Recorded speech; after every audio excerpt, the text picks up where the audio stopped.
পঞ্চায়েত ভোটের আগে কেন্দ্রের কাছ থেকে আরো 270 কোটি টাকা পাচ্ছে রাজ্য সরকার। পঞ্চায়েত মন্ত্রী সুব্রত মুখোপাধ্যায় জানিয়েছেন, সোমবার বিকেলে তাঁকে ফোন করেন কেন্দ্র গ্রামোন্নয়ন মন্ত্রী জয়রাম রমেশ। জয়রাম ফোনে জানান, রাজ্যের পঞ্চায়েত দপ্তরকে 270 কোটি টাকা দিচ্ছে কেন্দ্র। এ ব্যাপারে কেন্দ্রের তরফে চিঠি পাঠিয়ে দেওয়া হয়েছে। সুব্রত জানিয়েছেন, তিনি কেন্দ্রীয় মন্ত্রীকে বলেন রাজ্যের 900 কোটি টাকা দরকার। পঞ্চায়েত মন্ত্রীর দাবি, জয়রাম রমেশ আশ্বাস দিয়েছেন বাকি টাকাও কয়েকদিনের মধ্যেই দিয়ে দেওয়া হবে। সুব্রতকে রমেশের ফোন রাজনৈতিক মহলে জল্পনা উস্কে দিয়েছে।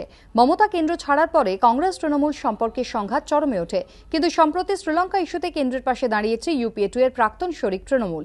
এরপর একে একে তৃণমূলের রাজ্যসভার সাংসদ বিবেক গুপ্তর মন্তব্যে আগামী দিনে জোট দরজা ফের খোলার ইঙ্গিত মমতাকে কমলনাথের ফোন এবং বিধানসভায় রাজ্যের আইন শৃঙ্খলা নিয়ে বামেদের আনা মুলতবি প্রস্তাবের ওপর ভোটাভুটিতে কংগ্রেসের অংশ না নেওয়ায় রাজনৈতিক মহলে জল্পনা তৈরি হয়। তাহলে কি ফের কংগ্রেস তৃণমূল কাছাকাছি আসতে চলেছে? রাজনৈতিক মহলের মত, এই পরিস্থিতিতে এদিন সুব্রতকে রমেশের ফোন কার্যত কংগ্রেসের তরফে তৃণমূলকে বার্তা, যা জোট জল্পনা আরও উস্কে দিল। ধ্রুবজ্যোতি প্রামাণিকের রিপোর্ট, এবিপি আনন্দ, কলকাতা।